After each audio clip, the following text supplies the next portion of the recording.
They had nothing going on.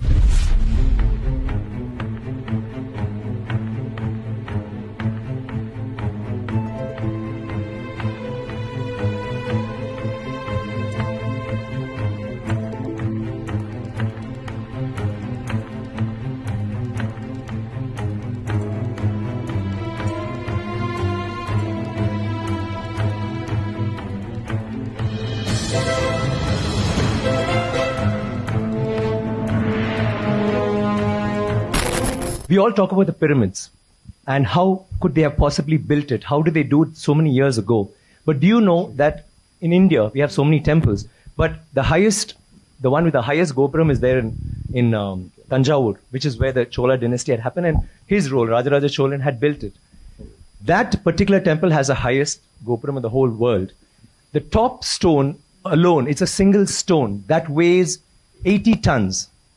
80 tons, not 1 ton or 2 tons. And how did they do it?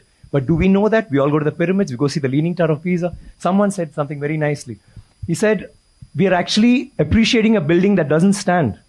It's falling over and wow, let's take a picture, let's take a selfie, and we're getting excited. But we have temples today that stand and they didn't use plaster. Do you know that for this particular stone, they had to use a ramp, which was 6 kilometers long, which was pulled by bulls, elephants, and people. 6 kilometers long to get it up there, without any machinery, without any cranes, without anything. And they didn't have plaster. It's withstood 6 earthquakes. You know what happens when an earthquake comes? Without plaster. What they have done is they have an outer wall. Then inside that, they have a corridor of 6 feet, which is an open, just a corridor. And then they have another structure inside, which goes all the way to the top, which is why they can withstand earthquakes, which is why they stood so long. So these are all things that we need to know about. This particular king has built 5,000 dams in his time, and he's made a water management ministry in that time. He's had elections for the village leaders. He's asked them to name cities after women. Why should it only be men? Why can't it be named after a queen? And they've had hospitals, free hospitals, and he actually brought loans. I mean, he used to give loans. He used to help people get dignity, not just throw money around. So this is something that's so illustrious. And this happened in the 9th century. I'm sorry I'm taking so much time. It happened in the 9th century when the rest of the world, you talk about superpowers today, the 9th century all this happened when we had the biggest maritime naval thing in the world. And it went all the way to Bali, all the way to Malaysia, and went till we sent emissaries to China.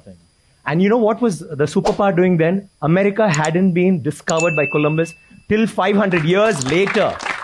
So think about our culture, think about how advanced we were. We need to be proud of this. It's nothing to do with North India, South India, West India, East India. It is, we are Indians. And we need to feel proud about that.